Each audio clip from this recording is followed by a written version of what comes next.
पति पत्नी ने जोर लगाकर 3 जुड़वां बच्चे पैदा कर दिए। मिडिल एज संकट से जूझ रहे पति ने सिर्फ एक बंकर बेड और एक सिंगल बेड खरीदी। तीनों बच्चे सिर्फ एक पालतू जानवर के लिए लड़ रहे थे। 300 राउंड की भयंकर लड़ाई हुई।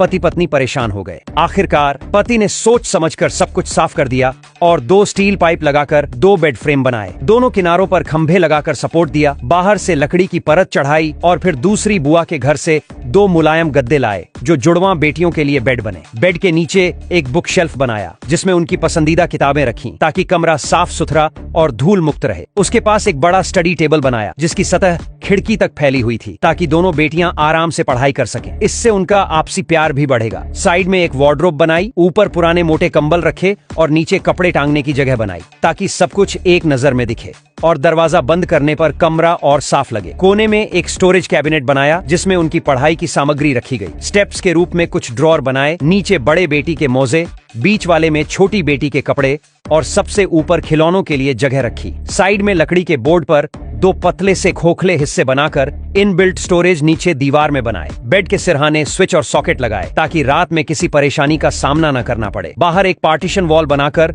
उसमें 2 नकली झरोखेदार खिड़कियां लगाई। बगल में रेलिंग लगाई जिससे बच्चों की सुरक्षा बनी रहे। नीचे स्टील फ्रेम का सपोर्ट दिया और फिर से लकड़ी की परत चढ़ाई जिससे यह सालों तक चले। और दूसरी बुआ के घर से एक मुलायम गद्दा लाया जिससे सोने में आराम मिले। सीढ़ियों के नीचे एक पतला सा स्टोरेज बनाया जिसमें स्विच और सॉकेट लगाए। बेड के नीचे 3 बड़े ड्रॉर लगाए जिनमें बेटे की चीजें रखी जा सकें और जरूरत पड़ने पर उन्हें आसानी से बाहर निकाला जा सके। बेड को प्लास्टर बोर्ड से कवर करके एक अलग प्राइवेट स्पेस बनाया। साइड में एक स्टडी टेबल लगाई जिसमें उसकी पढ़ाई की चीजें रखी गईं। अंदर हल्का सा पर्दा लगाया ताकि उसे प्राइवेसी मिले। सामने एक अलमारी बनाई जिसमें ऊपर पुराने कंबल और नीचे कपड़े टांगने की जगह दी। इस तरह कमरे का डिजाइन तीनों बच्चों को अलग अलग रहने की जगह देता है जिससे वे एक दूसरे को परेशान किए बिना अपने स्पेस में आराम से रह सकें। यह डिजाइन न केवल प्रैक्टिकल है बल्कि देखने में भी खूबसूरत लगता है।